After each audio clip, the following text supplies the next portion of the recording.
Alaro City restates commitment to delivery of Lekki Airport life-changing projects. Federal government targets 48 hours visa processing timeline for foreigners. On the foreign scene, human rights group accuses Syrian security forces of killing hundreds of civilians belonging to Alawite religious minority. And in sports, South Africa's coach laments team's defeat to Flamingos of Nigeria in second round of Under-17 FIFA Women's World Cup qualifiers. Now the details. I am Dele Agadumo. Lagos State Governor Babajide Sanwo-Olu says its administration is committed to the delivery of the proposed Lekki International Airport and other iconic infrastructure projects in different parts of the state. He said regulators in the aviation industry will arrive in Lagos State next week for a review and site inspection that will lead to the commencement of the construction of the Lekki International Airport, which will help future investments in the state. Governor Sanwo-Olu spoke during a guided tour and official visit to Alaro City and the Universal One development at Alaro City, Lekki Expressway, Lagos. He also said work will soon commence on the Green Line Rail project, which is from Marina to Lekki, noting that the funding for the project is being put together. Earlier, Chairman of Alaro City, Ayo Bilei, said the Lekki Free Trade Zone corridor is the right place to invest based on the huge infrastructure development by the Lagos State government in the zone. Lagos Traffic Radio 96.1 FM has commenced a new Yoruba program tagged Nijoba Ibile Eko, designed to enable the chairman of the 20 local governments and 37 local council development areas of the state share their achievements and activities in line with Mr. Governor's Themes Plus agenda while appearing live on air. General Manager of the station, Tayo Akonle, said as the closest government to the people, the platform would not only allow them engage more with their respectful communities, but also reflect on their accountability and transparency as they are the pillars of good governance.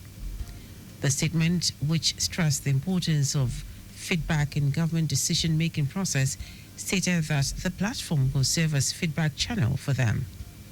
The general manager emphasized on the fact that the station possesses the capacity to serve as a veritable platform for them to share their achievements and activities, stating that it has about 2 million readily available terrestrial audience with an appreciable online engagement platforms.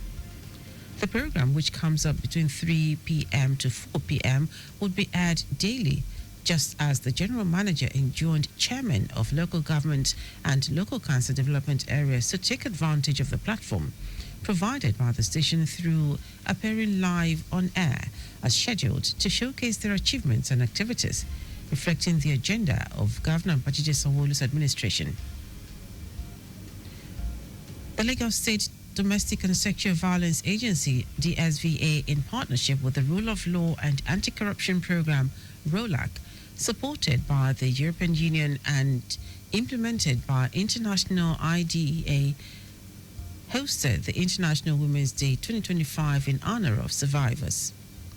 The event, themed Accelerate Action, focused on taking immediate steps to promote gender equality, protect women's rights, and challenge societal norms that hinder progress, was hosted by a leading voice in mental health advocacy and gender-based violence prevention, Mojubola Babalola Abiri.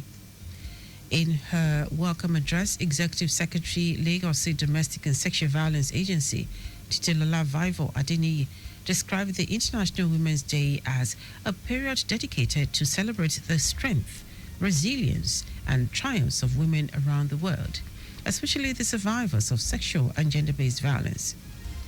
In her call to action, she emphasized the need for policies that protect women and girls, strengthen support systems for survivors, educate communities to break the cycle of violence, and empower women economically to reduce vulnerabilities to abuse.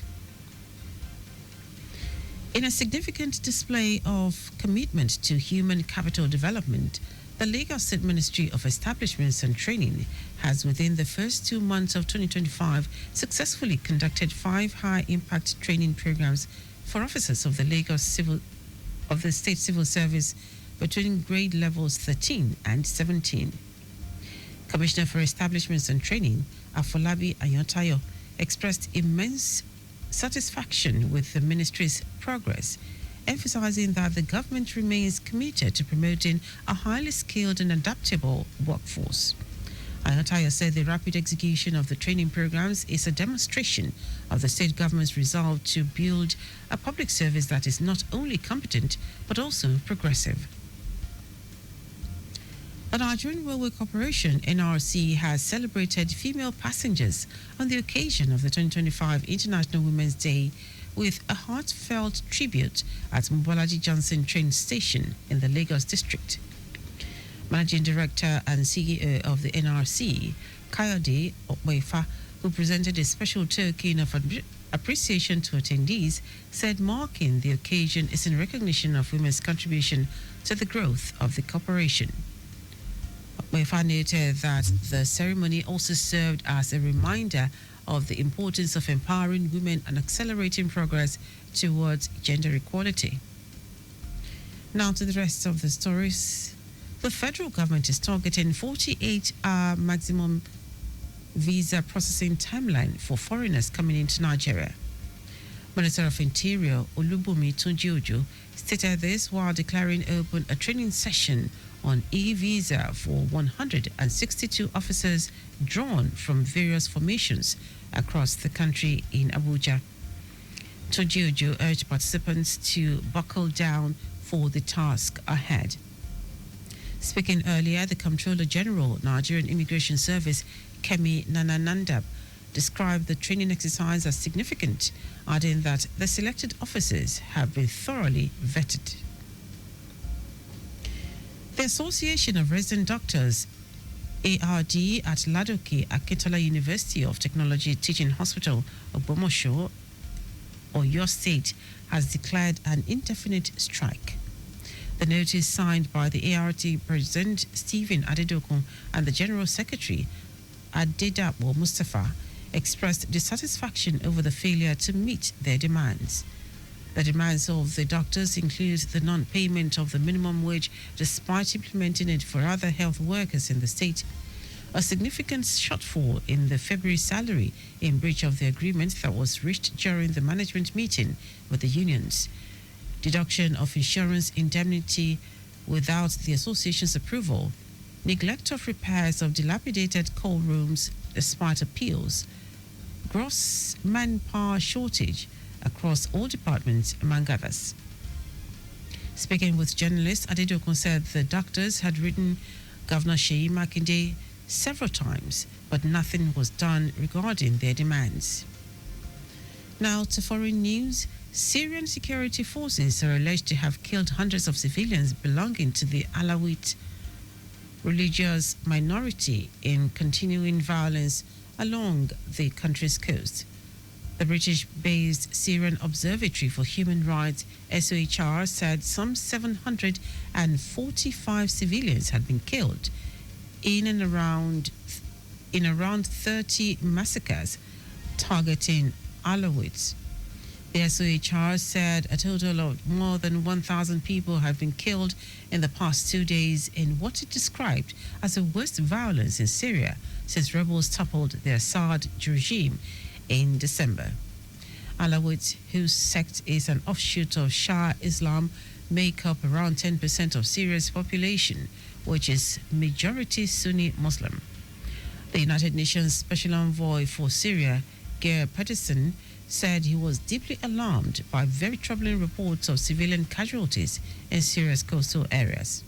He called on all sides to refrain from actions which could destabilize the country and jeopardize a credible and inclusive political transition. Now, sport.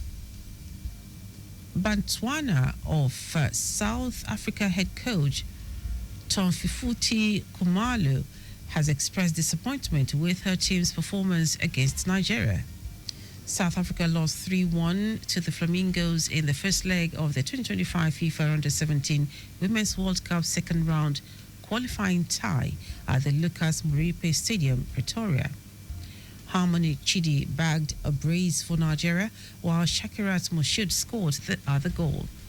Captain Kathleto Malebana scored the host's only goal of the game from a penalty.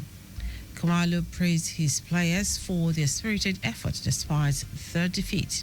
The second leg will hold next Sunday at the Remo Star Stadium, Ikene, Ogun State. And that ends our news at 10. Just before we go, slow down at road junctions, intersections and pedestrian crossings. You can follow us and like all our various social media platforms. X at Traffic Radio 961. Facebook, Lagos Traffic Radio 96.1 FM. Instagram, Lagos Traffic Radio 961. Subscribe and watch our news and programs live on YouTube at Traffic Radio 961. You can also visit our website www.trafficradio961.ng. Did you know that the Sanwo-Olu administration upgraded 2 higher institutions to universities? You can get more details on the Lagos State Government website. To end the news, try the highlights of the major stories. Lagos State Governor Babajide Sanwo-Olu has restated his administration's commitment to the delivery of the proposed Lekki International Airport and other iconic infrastructural projects in different parts of the state. The federal government is targeting 48-hour maximum visa processing timeline for foreigners coming into Nigeria.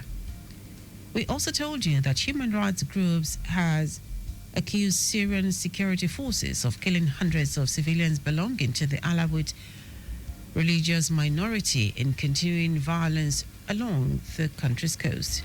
And in sport, Bantwana of South Africa head coach Tofifuti Kumalo has expressed disappointment with her team's performance against Nigeria.